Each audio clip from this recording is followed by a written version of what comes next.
नमस्ते। Solid facts में आप सबका स्वागत। जैसा आप देख रहे हैं हेमंत सर हमारे साथ मौजूद हैं। बहुत स्वागत है सर आपका। सर, जिस तरीके से मोदी जी को लेकर के चर्चाएं चल रही थी, मोदी जी नामीबिया में ढोल बजा करके आए और यहाँ भागवत साहब ने उनका ढोल बजा दिया। भागवत साहब ने जो लंबे समय से एक चर्चा चल रही थी कि मोदी जी के 75 साल होने के बाद क्या होगा, भागवत साहब ने कहीं ना कहीं देश को एक इशारा दे दिया है। जरा वो लाइन जो जिसकी खूब चर्चा हो रही है, लगातार लोग देख भी रहे हैं, हम भी अपने दर्शकों के लिए एक बार चला देते हैं, फिर मैं आपके साथ आपके पास सवाल लेकर के आता हूँ। सुनवाइए जरा दर्शकों को। पहले लोग पत्थर मार के देखेंगे कि सचमुच मर गया, मग ते असं म्हणाले 75 वर्ष का आपने किया, लेकिन मैं इसका अर्थ जानता हूँ। 75 वर्ष की साल जब उड़ी जाती है तो उसका अर्थ ये होता है कि अब आपकी आयु हो गई, अब जरा बाजू हमको करने दो।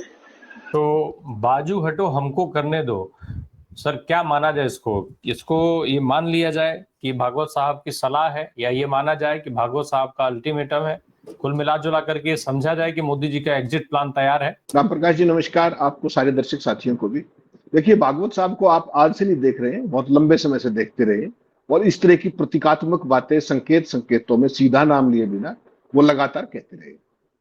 वो जो बेसिकली आरएसएस के जो चीफ हैं, वो एक तरीके से वैचारिक प्रमुख है इस पूरे संगठन के, आरएसएस के कह लीजिए, या बीजेपी का जो एक फादरली फिगर है, पेरेंट फिगर है, उसके हिसाब से कह लीजिए। उनका जो शब्द है, कल जो उन्होंने शब्द बोले, वो उन्होंने बोले कहा, वो बड़ा महत्वपूर्ण है। राम जन्मभूमि आंदोलन के जो प्रेरक थे, दिवंगत मोरोपंत पिंगले, उनकी जो थी, उनकी लिखी, उनके ऊपर एक पुस्तक लिखी गई थी, उसके विमोचन में बोल रहे थे, और उन्होंने कहीं भी मोदी का नाम नहीं लिया। ये इंटरेस्टिंग है। आपको ध्यान होगा 11 सितंबर जो अब आएगा 2 महीने बाद, आज से ठीक 2 महीने बाद, उसमें अपने भागवत साहब 75 साल के हो रहे हैं, और ठीक 6 दिन के बाद 17 सितंबर को माननीय मोदी जी 75 साल के हो रहे हैं। अब भागवत साहब खुद रिटायर हो जाए, ये तो उनके हाथ की बात है। कभी भी फैसला कर सकता है कोई भी व्यक्ति, दूसरे को नॉमिनेट करे और बन जाए, अपना हट जाए। लेकिन क्या मोदी जी हटेंगे? देखिए, इनके कहने का अर्थ केवल और केवल नैतिक तो हो सकता है, कोई बाध्यकारी नहीं हो सकता। और आपने एक बड़ी इंटरेस्टिंग चीज देखी होगी, मोहन भागवत की हर छोटी से छोटी उलूल जुलूल बातों को फ्रंट पेज पे फ्लायर छापने वाला, उसमें तमाम बहस कराने वाला जो पोमेरियन मीडिया है देश का, वो इस बात को कंप्लीटली हजम कर गया है। कंप्लीटली उनको किसी ने कहने की जरूरत नहीं, वो खुद ही हजम कर जाए।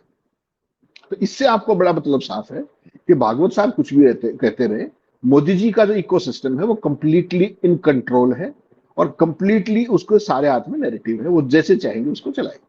भागवत साहब चाहे चले जाए, भागवत साहब ना चाहे ना जाए। लेकिन इंटरेस्टिंग चीज इसमें कही है, जब आप मोदी जी की बात करते हो ना, तो उन्होंने जो बात कही उसमें ना तो उन्होंने कहीं अपना जिक्र किया और ना कहीं मोदी जी का नाम लिया। उन्होंने कहा कि जब 75 साल का उम्र होती है तो बधाई नहीं विदाई होनी चाहिए, एग्जैक्ट कोट था उनका, और बाजू हटो किसी और को आने दो। 75 की उम्र में रिटायर हो गए तो युवाओं को आगे का आने का मौका मिलेगा। ये बात किसी भी स्वयंसेवक के लिए एक बड़ी बात है, जहां तक नैतिकता की सवाल है। लेकिन मोदी जी क्या उससे नैतिकता से बंधे हुए हैं?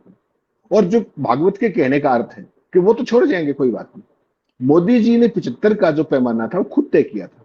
क्यों? क्योंकि उस समय मोदी जी को अंदाजा नहीं था कि तीसरी टर्म में भी बीजेपी का लगातार दांव लग सकता है। तो इसलिए जितने भी बड़े विरोधी थे पार्टी के अंदर, जो कंपिटिटर हो सकते थे, जो उनसे बड़े स्टालवर्ट्स थे, उन सबको साइडलाइन करने का केवल एक ही तरीका था, और वो तरीका था 75 साल की आयु का फिक्स कर दिया। उसमें कौन कौन निपटे? उसमें आडवाणी जी निपट गए, मुरली मनोहर जोशी जी निपट गए, यशवंत सिन्हा निपट गए, अरुण शौरी निपट गए, और उन सबको मार्गदर्शक मंडल में डाल दिया। तो मोदी जी को तब अंदाजा नहीं था कि ऐसा मौका आएगा कि वो इतने लंबे समय तक तीसरी बार प्रधानमंत्री के पद पर कंटिन्यू कर जाए। लेकिन अब जो सूरत हाल है, आपने लोकसभा चुनाव के बाद देखा होगा भागवत ने जिस तरह गैटरिंग्स की, वो ड्रिंक्स क्या थी कि खुद को भगवान बताना, खुद को इतना ताकतवर मान लेना, वो सारी टिप्पणियां उन्होंने हमेशा प्रतीकात्मक तौर पर की। मेरी इसमें यह है राम प्रकाश जी, कोई देखिए कॉन्स्पिरेसी थ्योरी की उसका सवाल नहीं। मोदी जी के ऊपर आज संघ निर्भर है, संघ के ऊपर अगले 4 साल मोदी जी निर्भर नहीं है, जहां तक प्रधानमंत्री पद का सवाल है। ये आप क्लियर करके मान के चलिए। और वर्तमान मौजूदा परिस्थितियां जो है, उसके अंदर जब आरएसएस अपनी पसंद का पार्टी का अध्यक्ष भी नहीं बनवा पा रहा पिछले 2 साल से, तो आपको क्या लगता है कि उनके कहने से मोदी जी हट जाएंगे, या उनकी नैतिक, उनके प्रवचनों से मोदी जी पे कोई इंपैक्ट पड़ेगा? मुझे इस पे गंभीर शक। मोदी जी अपने आप को आरएसएस का स्वयंसेवक जरूर कहते हैं, लेकिन आज वो आरएसएस और बीजेपी दोनों से बड़े हो चुके हैं। जो उनका पूरा इकोसिस्टम डेवलप किया है उन्होंने, कि वो उन्होंने अपने आप को इंडिस्पेंसिबल बना दिया, चाहे वो मीडिया की नजरों में, चाहे सिस्टम के इसमें, चाहे ऑर्गेनाइजेशन में, हर तरीके से। ऐसी सूरत के अंदर मोदी जी इनकी किसी नैतिक प्रवचन के ऊपर काम करेंगे, मुझे गंभीर शक है। हालांकि ये आइसोलेशन में मत देखिए इसको, फिर मैं कह रहा हूं नो कॉन्स्पिरेसी थ्योरीज, इसकी पूरी क्रोनोलॉजी देखिए। ये ऐसे ही नहीं कि हवा में कहीं से भी आ गए, ये इशारों वाली बात है। अगर आपने पिछले 1-1.5 महीने से, खासतौर पर जब से ये फिएस्को हुआ है जो ऑपरेशन सिंदूर वाला, उसके बाद आपने सुब्रमण्यम स्वामी की टोन देखी, वो किस तरह के आरोप लगा रहे हैं अमेरिका के मामले में, चाइना के मामले में, पर्सनली हिट करने वाले, बिलो दी बेल्ट हिट करने वाले वो आरोप लगातार लगा रहे हैं, पहला। दूसरा, अमित शाह जी को परसों फ्रॉम नोवेयर, ये कहां से आकाशवाणी आई रिटायरमेंट प्लान पे, और उन्होंने कहा कि वेद पढ़ूंगा, उपनिषद पढ़ूंगा, अपना ऑर्गेनिक खेती करूंगा। आचार्य देवव्रत उनके राज्य के राज्यपाल हैं, वो करते हैं, तो वो बात आई। और अब तीसरी बात ये भागवत साहब के, तो ये चीजें हवा में नहीं, लेकिन क्या इसके पीछे भागवत की जो नैतिक वो है प्रवचन है, क्या उसको मोदी जी मानेंगे? और क्या मोदी और अमित शाह इस स्थिति में है कि वो आज की तारीख में कुर्सी छोड़ करके बाहर निकलने की स्थिति में कोई रिप्लेसमेंट आ जाए? Can they afford? मेरा जवाब है ना। मोदी जी कुछ भी कर सकते हैं, सत्ता आज की तारीख में छोड़ना, और खासतौर पर जब सक्सेशन प्लान ना हो कि उनके बाद कौन, तो वैसी सूरत में इतना बड़ा रिस्क वो कभी नहीं लेना चाहेंगे। क्योंकि आपने देखा पिछले 11 सालों में उन्होंने ना तो किसी विपक्षी दल को बख्शा है और ना किसी सहयोगी दल को भी बख्शा है। ऐसे में विदाउट किसी कॉन्स्टिट्यूशनल प्रोटेक्शन की मोदी जी इतनी आसानी से पद छोड़ के चले जाएंगे, मुझे इसमें गंभीर शक है। बाकी हम जर्सी नहीं है, हम तो केवल स्थितियों को एनालाइज कर सकते हैं। लेकिन सर एक चीज ये है कि अगर संघ जो है जब भाजपा को खड़ा करने वाले लाल कृष्ण आडवाणी को हटा सकता है, तो मोदी जी तो बहुत बाद में आए हैं। उसके पहले भारतीय जनता पार्टी सत्ता में आ चुकी थी, उसकी सरकार रह चुकी थी, संघ ने शासन का मजा संघ ले चुका था। तो मोदी जी को हटाने में क्या दिक्कत है संघ को, अगर आडवाणी हटाए जा सकते हैं तो? बहुत ही बेहतरीन सवाल है राम प्रकाश जी, साधुवाद। आपको एक बेसिक डिफरेंशिएशन करना पड़ेगा। आडवाणी साहब थे, वो पार्टी के और संगठन के नेता थे, बहुत बड़े संगठन को एकजुट करने वाले, भाजपा का एक तरीके से स्थापना करने वाले अटल बिहारी वाजपेयी के साथ मिलकर सारा संगठन के स्तर पर बहुत बहुत बड़ी ताकत है। लेकिन क्या उनकी पैन इंडिया पैन अपील थी? क्या वो इतना बड़ा जनाधार था? जवाब है ना। मोदी उस मामले में उनसे 21 पढ़ते हैं। क्यों? एक तो उन्होंने एक खास अंदाज में पूरे देश के अंदर अपना जो कॉमरेड मीडिया के जरिए से जिन भी हालात में पूरे देश में एक जनाधार को इस्टेब्लिश करने का एक लगातार 11 साल से करके दिखाया कि देखिए मैं और मेरे खिलाफ कोई भी, सबसे बड़ी बात तो ये। दूसरा, पूरा कॉर्पोरेट जगत उनके साथ। तीसरा, पूरा मीडिया उनके साथ है। और चौथा, जो आज की तारीख में हालत यह है कि अगर मोदी नहीं तो भाजपा भी नहीं। और ये समस्या मोदी बहुत जबरदस्त आने वाली है बीजेपी को कि मोदी के बाद जब कोई भी एक व्यक्ति लार्जर देन लाइफ अटेन कर लेता है अपने आप को, तो आडवाणी कभी भी, संगठन के नेता बहुत बड़े थे, कोई शक नहीं इसमें, लेकिन वो कभी भी जनाधार वाले नेता अटल जी के बराबर भी नहीं जा पाए। और अटल जी भी उस मुकाम को नहीं छू पाए जिस मुकाम पे मोदी ने अपने जो कॉर्पोरेट मित्रों के जरिए, अपनी मार्केटिंग के जरिए, प्लाइबल मीडिया के जरिए अपने आप को स्टेब्लिश किया है। और आज की तारीख में पूरा तंत्र उनके कब्जे में है और लोग को वोटों से हटाने की, वोटर सूची से हटाने की कोशिश कर रहे हैं। तो लोग जो अनईजी लोग है उसको हटा करके तंत्र में कब्जा करके मोदी जी सत्ता चला रहे हैं। ऐसी सत्ता जीत के आ रहे, सरकारें जीत के आ रही। वैसी सूरत में संघ को भी ये खतरा हो सकता है कि कल को संघ के अंदर ही मतलब इस तरह की स्थिति ना हो जाए कि संघ ही ये हो जाए कि भाई मोदी और कौन, संघ ही मोदी की तरफ ना चला जाए। क्योंकि संघ को लगातार जो पिछले 11 साल में जो मदद मिली है, जो संघ का विस्तार हुआ है, जिस तरीके से उसकी फाइनेंसिंग हुई है, जिस तरीके से उसको सारी सुख सुविधाएं मिली, तो वो संघ में भी तो तमाम लोग मोदी जी के हैं ना वहां। तो ऐसा ना हो कि कहीं संघ ही आधा संघ उधर खड़ा हो जाए, आधा संघ इधर रह जाए। इसलिए वो इशारों में बात कर रहे हैं, नैतिकता के आधार पर कर रहे हैं। आडवाणी को हटाना बहुत आसान था। आडवाणी उस दौर के नेता थे। आडवाणी से एक वो बहुत बड़ी गलती भी हो गई थी जिन्ना वाली, और पूरे का पूरा जो विचार था वो कहीं ना कहीं डिफीट होता लग रहा था। यहाँ तो मोदी जी से कितनी गलतियां कर ले, ना तो उसको कोई पिन पॉइंट कर सकता, ना कोई दिखा सकता, ना उस पर चर्चा हो सकता। इतना जरूर है कि जो मोहन भागवत जी ने कह दिया, अगर वो उस पर चर्चा बढ़ती है संगठन के अंदर और नीचे, जैसे आप मीडिया तो बात नहीं करेगा, लेकिन सोशल मीडिया पे आप जैसे साथी, मेरे जैसे साथी तमाम लोग बात करेंगे इस पर, इसके निहितार्थों पे बात करेंगे। अगर ये इशू आगे बढ़ता है, ये चर्निंग आगे बढ़ती है, ये नैरेटिव बनता है, तो फिर मोदी जी के लिए अनइजी जरूर हो जाएगा विद इन दी ऑर्गेनाइजेशन, जब एक तरफ स्वयंसेवक ये मोदी जी जैसा और बाकी स्वयंसेवक ये कहेंगे कि जब भागवत कुर्सी छोड़ सकते हैं तो मोदी जी क्यों नहीं छोड़ सकते हैं, तो दोनों स्वयंसेवक ही ना। तो वो टर्निंग जो है वो किस दिशा में जाएगी राम प्रकाश जी, वो देखना पड़ेगा। एक और चीज, आपने कारपोरेट का जिक्र किया। ठीक है कि मोदी जी कारपोरेट की देन है, कारपोरेट की बदौलत वो गुजरात के मुख्यमंत्री बन गए, कारपोरेट की बदौलत देश के प्रधानमंत्री बन गए, ये सब चीजें तो ठीक है। लेकिन सर ये बताएं, पिछले कुछ समय से जिस तरीके से बहुत तेजी से परिस्थितियां बदली हैं, दुनिया के अंदर हालात बदले हैं, अडानी जी की गर्दन अमेरिका ने दबोच रखी है खूब मजबूती के साथ। मोदी जी वहां इनकी कोई मदद नहीं कर पा रहे हैं। अंबानी जी की बात होती है कि भाई कहा यह जाता है कि 4 गुजराती देश चलाते हैं, जैसा आरोप लगता है। भाई एक मोदी जी हो गए, एक अमित शाह साहब हो गए, और 2 कारपोरेट में अडानी और अंबानी साहब हो गए, तो 4 के लिए कहा जाता है, आरोप लगते हैं। अंबानी साहब डायरेक्ट जो है वो ट्रंप को सेट कर लिए हैं, वो डायरेक्ट पकड़ लिए हैं। ऐसे में कितनी जरूरत रह जाती है मोदी जी की? और फिर अगर हम इन दोनों कारपोरेट के लिहाज से बात करें, आज देश में सब कुछ यही है, इनके लिहाज से मोदी जी कितने जरूरी रह गए हैं? क्यों इनकी जरूरत है, जब सारा सेटअप तो ऑलरेडी तैयार है दूसरे रास्ते से? फिर कोई हल्का आदमी बैठाएंगे और अपने हिसाब से जो चाहेंगे कराएंगे।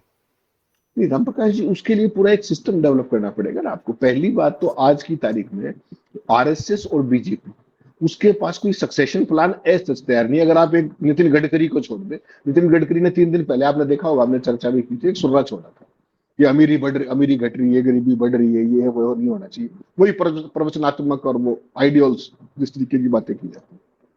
हकीकत में क्या है राम प्रकाश जी, जिस तरीके की स्थितियां बनी है ना आज, अगर वास्तव में आप देखें पिछले 11 साल में संघ क्या कर रहा है, एक आध बार इस तरह की बात करने के अलावा तो कठपुतली ही हो, जो चाहते हैं मोदी जी कराते हैं। संघ की कितनी इंटरवेंशन रहेगी उसके अंदर? आरएसएस के जो मोदी के मनपसंद लोग हैं उनको मुख्यमंत्री बनाया जाता है, उनको राज्यपाल बनाया जाता है, वाइस चांसलर बनाया जाता है, सब कुछ किया जाता है, लेकिन कितना आरएसएस को पूछते हैं?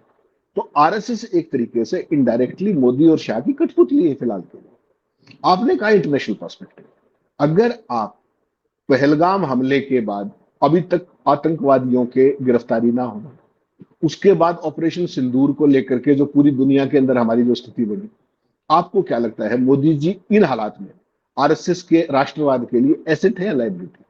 ये सवाल मैं दर्शकों को पूछता हूं।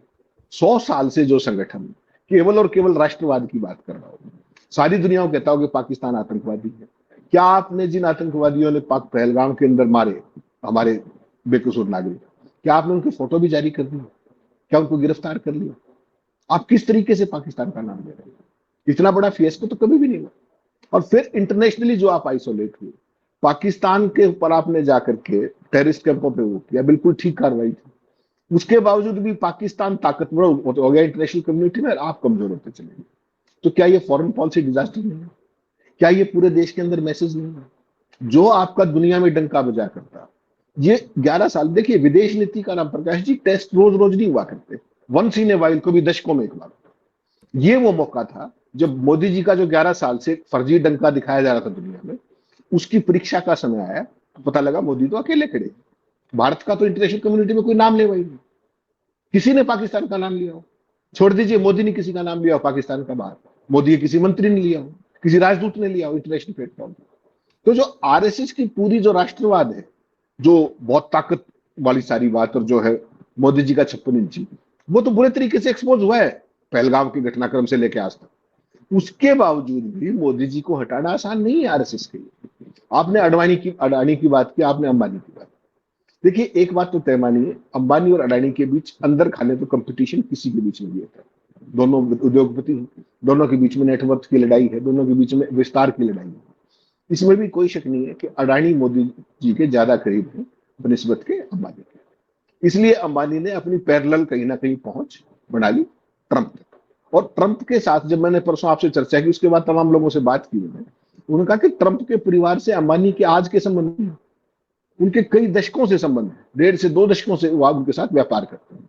ट्रंप के जो बच्चे हैं वो तेल वेल के तमाम तरह के समुद्री व्यापारों में इन्वॉल्व है, डायरेक्टली और इनडायरेक्टली, लंबे समय से। तो उन सारे ट्रंप परिवार के साथ उनके संबंध हैं। और जिस तरीके से अडानी फंसे हुए हैं अमेरिका के अंदर, देखिए ट्रंप को किसी नीति से, किसी नैतिकता से, किसी दोस्ती से कोई लेना देना नहीं। वो विशुद्ध व्यापारी है, उसकी कोई विचारधारा नहीं, उसकी कोई नैतिकता नहीं, वो एक सड़क छाप आदमी है।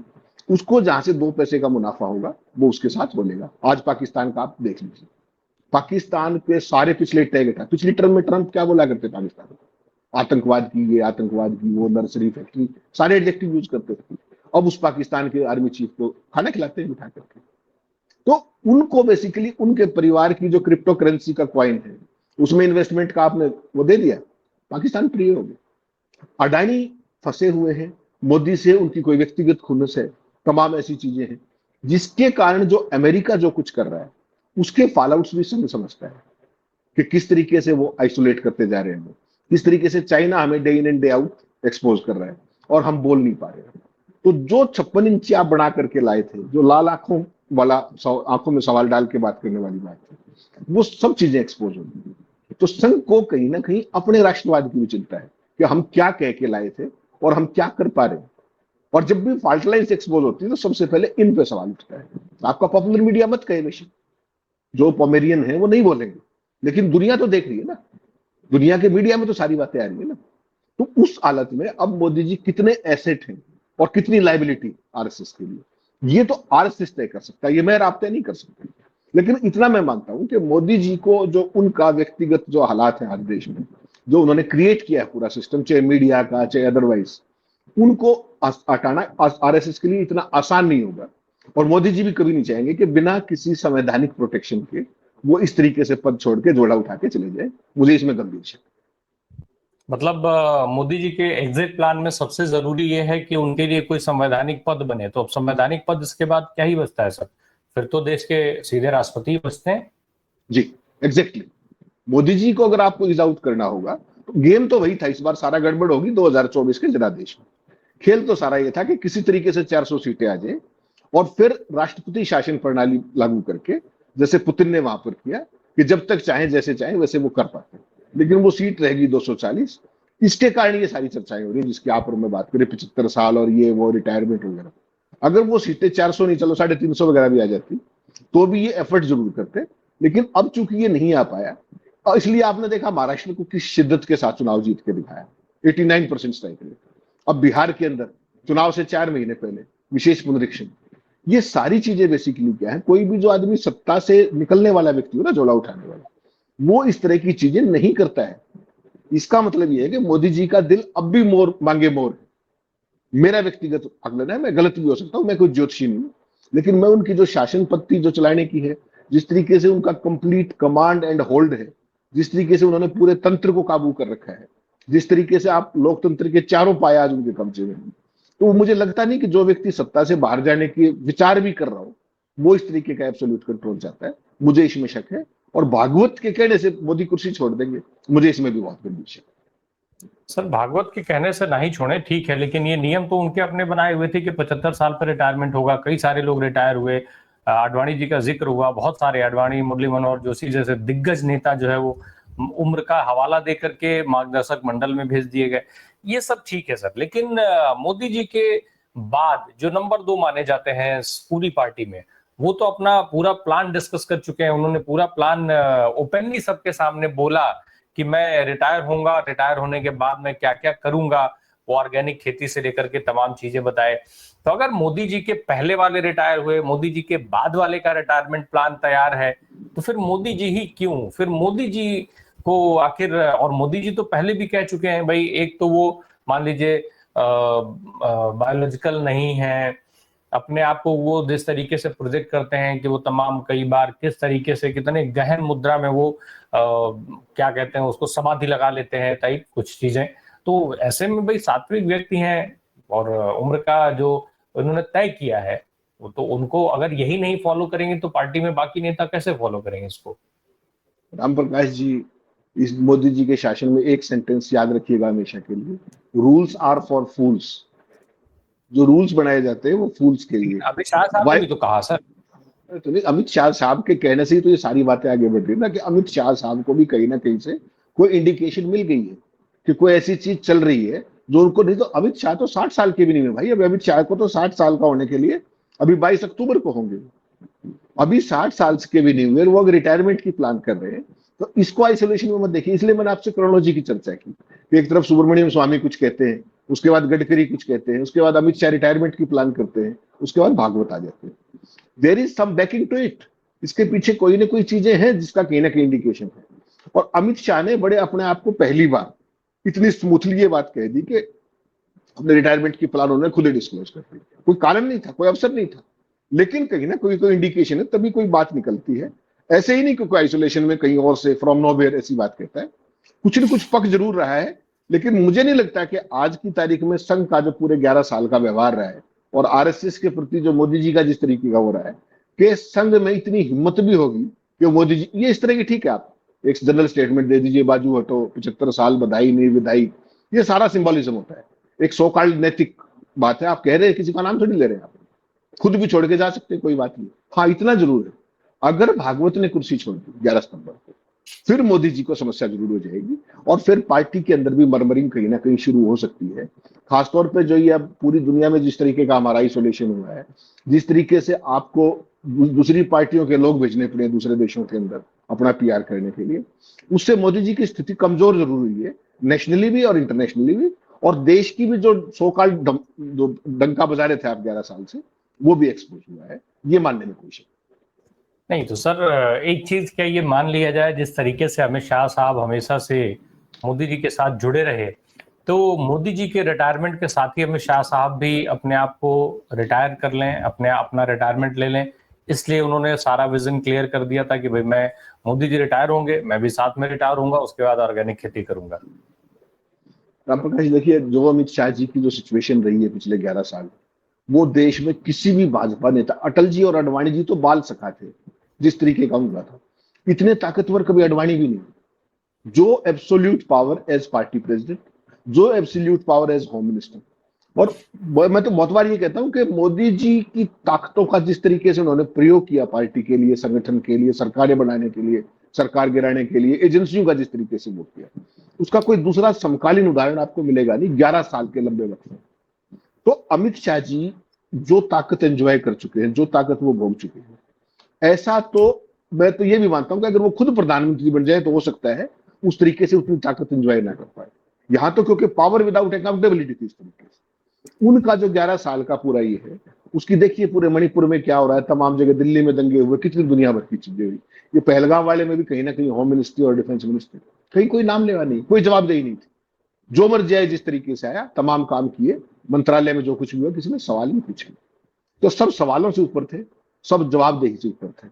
ऐसा लोकतंत्र में आपको बहुत रेयरेस्ट ऑफ रेयर दिखाई देगा। ये एक ही उदाहरण है जब 11 साल तक मोदी जी से कोई सवाल नहीं और 11 साल तक अमित शाह से कोई सवाल नहीं। ऐसा कालखंड आपने 1947 से लेकर के अब तक नहीं देखा होगा। ऐसी सूरत में जो आदमी इतनी पावर एंजॉय कर चुका है और वो इतना स्मूथली ये कह रहा है कि मैं तो ठीक है अपने रिटायर होकर के, रिटायरमेंट का कोई कारण नहीं है, ना कोई प्रोवोकेशन है उस तरीके की, लेकिन खुद ये कहना, ये अपने आप में एक इंडिकेशन देता है कि ये फ्रॉम नोवेयर नहीं है, ये कहीं ना कहीं चर्निंग तो है किसी स्तर पे। अब किस स्तर पे है, ये कैसे एग्जीक्यूट होगी, संघ का क्या रोल होगा, मोदी जी क्या दांव पेच खेलेंगे, अमित शाह उनके चाणक्य हैं, वो किस तरीके से क्या करेंगे, ये सारी चीजें आने वाले समय में देखने का होगा। इसकी पहली शुरुआत ये होगी कि क्या 11 सितंबर को मोहन भागवत खुद अपने प्रवचन के मुताबिक अपनी विदाई लेते हैं या बधाई कंटिन्यू रखते हैं, ये देखने की बात। अगर मोहन भागवत साहब अपनी कुर्सी छोड़ देते हैं और वो खुद को रिटायर कर लेते हैं, तो मोदी जी की कितनी संभावना बचेगी? राम प्रकाश जी, उसमें मोदी जी की संभावना का सवाल, नैतिक दबाव बढ़ जाएगा आरएसएस के पूरे इकोसिस्टम के अंदर, बीजेपी के सिस्टम के अंदर, क्योंकि बीजेपी में जितने भी लोग हैं उसका एक बड़ा हिस्सा आज भी कहीं ना कहीं आरएसएस से जुड़ाव महसूस करता है। हालांकि मोदी जी ने जो बीजेपी में जो लोग हैं उसमें तमाम तो कांग्रेस ही आ गया, बीजेपी का बहुत बड़े पैमाने पर कांग्रेसीकरण भी हुआ है, लेकिन आरएसएस के बहुत सारे लोग यहाँ अब भी। और एक चीज मत भूलिएगा कि अब राजनाथ जी भी 74 के कल हो गए, तो वो भी 75वें साल में अगले साल तक पहुंच ही जाएंगे उसमें, रिटायरमेंट वाली स्थिति में। तो ये सारी चीजें बहुत तेजी से आगे बढ़ेंगी। तो मोदी जी को भागवत के जाने का आने का केवल नैतिक दबाव बनेगा, उसके अलावा कुछ नहीं। वो उनका फुट स्टेप्स फॉलो करेंगे, मुझे इसमें भी शक है। वो मुझे ये केवल ये लगता है कि मोदी जी की अगर चली तो वो राष्ट्रपति बन के साइड होना चाहेंगे, उससे पहले नहीं। मेरा तो व्यक्तिगत आकलन है, आई में भी रहा, क्योंकि मैं ज्योतिषी नहीं, मैं तो एक आकलन कर सकता। जी, अब देखिए राष्ट्रपति बनने के लिए कौन कौन से नए रास्ते खोले जाते हैं और उन खोले जाने को लेकर के उसके पहले उनको खोलने के लिए कौन कौन से रास्ते बनाए जाते हैं, ये देखने वाली बात होगी। क्योंकि बिहार में जिस तरीके की एक्सरसाइज हो रही है, लोग लगातार ये कयास ही लगा रहे हैं कि असल में खेल चल क्या रहा है। क्या वास्तव में मतदाताओं को वहां से बाहर करना है, नए मतदाता जोड़ने हैं, या वो 40-50 लाख फ्लोटिंग जो है उनको जोड़ लिया गया है, जोड़ा जा रहा है। तो उसी तरीके के बहुत सारे कंफ्यूजन रहते हैं और मोदी जी वो कंफ्यूजन हमेशा अपने इर्द गिर्द बनाए रखना चाहते हैं, बनाए रखने में अभी तक कामयाब भी रहे। अब देखिए 17 सितंबर तक क्या नया आता है। बहुत बहुत धन्यवाद हेमंत सर से बात करने के लिए। Thank you so much.